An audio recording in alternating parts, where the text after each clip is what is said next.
Sir, Rahul Gandhi గారు ఈ మధ్య చూసుకున్నట్లయితే ఓట్ చోరీ గురించి మాట్లాడారు. నిజంగా దానికి సంబంధించి బీజేపీ చాలా ఓట్లకు సంబంధించి, చాలా ఓట్లు, దొంగ ఓట్లకు సంబంధించి ఇవన్నీ కూడా ఇలా చేశారు అని చెప్పిన పరిస్థితి కనిపిస్తుంది. నిజంగా ఓట్ చోరీ బీజేపీకి అధికారాన్ని కట్టబెట్టిందంటే ఏం చెప్తారు?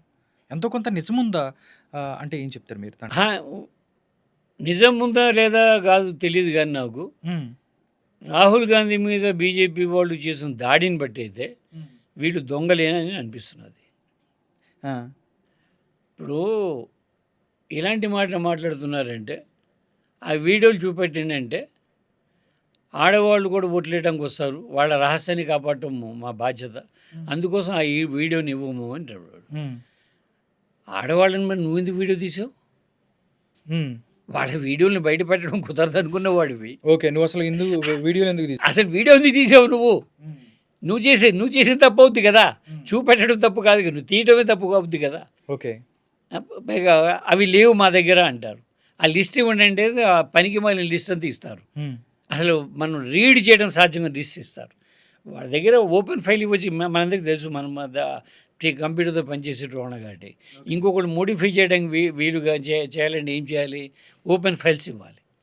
ఓపెన్ ఫైల్స్ కాకుండా గాను వాడు పీడిఎఫ్ ఫైల్ కూడా కాకుండా గాను ఫోటో ఫైల్స్ ఇస్తారు. హ్మ్. ఫోటో ఫైల్ని మళ్ళీ రీటైప్ చేసి చేయాలంటే భారతదేశాన్ని ఎన్ని వందల సంవత్సరాలు పడుతుంది వాళ్ళే చెప్తారు. మళ్ళీ అది రీడ్ చేయడానికి రాహుల్ గాంధీకి 360 సంవత్సరాలు పడుతుంది అని చెప్తారు వాళ్ళు.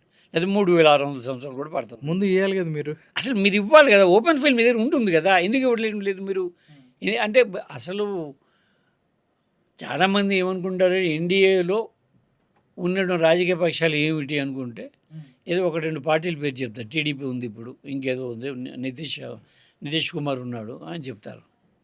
నిజానికి ఎన్డీఏలో ఉన్న భాగస్వామ్య పక్షాలంటే ECI, election commission of India దాంట్లో భాగస్వామ్య పక్షం, రిజర్వ్ బ్యాంక్ ఆఫ్ ఇండియా దాంట్లో భాగస్వామ్య పక్షము, సిబిఐ, ఈడీ, ఎన్ఐఏ, ఇవి భాగస్వామ్య పక్షాలు.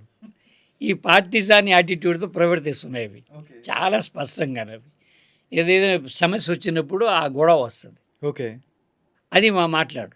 చివరికి మోడీ గారి గ్రాడ్యుయేషన్ సర్టిఫికేట్ కూడాను భారతదేశ భద్రత రీత్యా చెప్పడం లేదని ఒక కోర్టు, మరొకరు, ఇంకెవరైనా అంటే ఏంటి దీని అర్థం? ఇది సార్, ఆ డిగ్రీ సర్టిఫికేట్ సంగతి ఏంటి సార్? ఈ మధ్య చూస్తే చాలామంది సర్టిఫికేట్కి సంబంధించి ఎలక్షన్ కమిషన్కి మోడీ గారి డిగ్రీ సర్టిఫికేట్ ఇచ్చారు. దాని మీద కూడా చాలా వివాదం నడుస్తుంది. మొదటి విషయం, చట్ట ప్రకారంగా అయితే ప్రధానమంత్రి కానీ మరి పెద్ద పదవి కానీ ఈవెన్ రాష్ట్రపతి కానీ గ్రాడ్యుయేట్ కావాలనేటువంటి నిబంధన ఏమీ లేదు. ఆయనే చెప్పుకున్నారు నేను గ్రాడ్యుయేట్ని అని, ఒక గౌరవాన్ని పొందడం కోసం చెప్పుకొని ఉండొచ్చు. బయట చెప్పుకుంటే వేరే కథ. కానీ ఎలక్షన్ కమిషన్కి, ఎన్నికల అధికారికి ఆయన పోటీ చేసేటప్పుడు తన గ్రాడ్యుయేట్ సర్టిఫికేట్ కూడా ఇచ్చారు. ఓకే. ఎలక్షన్ అధికారికి తప్పుడు సర్టిఫికేట్ ఇవ్వడం అనేది చాలా పెద్ద నేరం. అంటే తద్వారా ఎన్నికైతే ఆ పదవిని కోల్పోతారు. అంటే తప్పుడు సర్టిఫికేట్ అని ఎలా చెప్తున్నారు సార్? అంటే ఎలా అని ఇప్పటికీ ఆ యూనివర్సిటీలో ఏ యూనివర్సిటీ చదివాడో తెలియదు, అక్కడ ఆయన క్లాస్మేట్లు ఎవరో తెలియదు, అక్కడ లెక్చరర్ ఎవరో తెలియదు, అసలు ఏ సంవత్సరం చదివారో తెలియదు. ఒక సర్టిఫికేట్ మళ్ళీ తీసుకొచ్చి ఇచ్చేసారు. ఎలాగొస్తుంది అది? డిస్టెన్స్లో చదివారా, ఫిజికల్గా వెళ్ళి చదివారా మీరు? రెగ్యులరా? ఏ సంవత్సరం రెగ్యులరానా? డిస్టెన్స్లో కూడా చదువు ఉండొచ్చు. అప్పుడు కూడా కొంత సంవత్సరానికి 15 రోజులు ఒక మీట్ పెడతారు. నేను డిస్టెన్స్లో ఎంఏ చదివాను. నేను అప్పుడే మైసూరు వెళ్ళి 15 రోజులు ఉన్నాను. నేను మైసూరులో ఉండాలి కదా, సంవత్సరం ఒకసారి కాంటాక్ట్ క్లాసెస్ జరుపుతారు. We have to be there. Okay. అప్పుడు ఎక్కడో హాస్టల్లోనో రూమ్లోనో ఎక్కడో ఉంటాం కదా, మనతో పాటు ఇంకోటి ఎవడో ఉంటాడు కదా.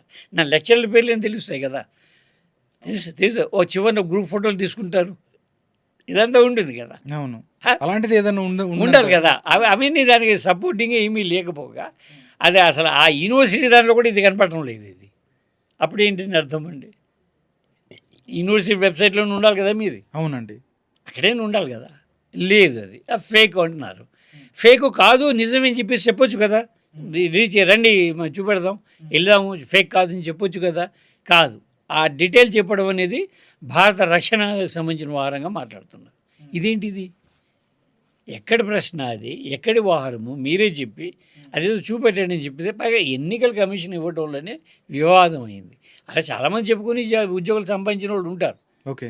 తర్వాత కాలంలో బోగస్ డాక్టర్లు చాలామంది కొంతకాలానికి అతను ఎంబీబీఎస్ కరెక్ట్ రాదు అని చాలామంది మెడికల్ కౌన్సిల్ వాళ్ళు రద్దు చేసిన సందర్భాలు మనకు కనపడుతుంటాయి.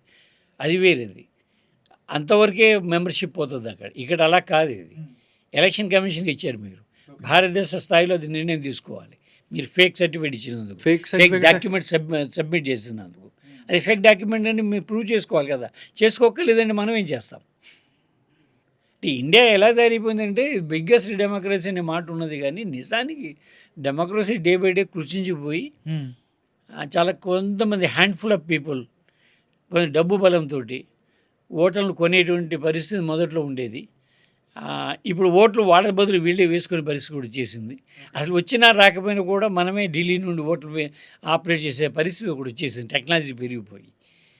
అయినప్పటికీ మనం చాలా బుద్ధిగా దీన్ని డెమోక్రసీ అంటున్నాం. మనం biggest democracy in the world అంటాం, కానీ ఒక హాస్యాస్పదంగా మారింది.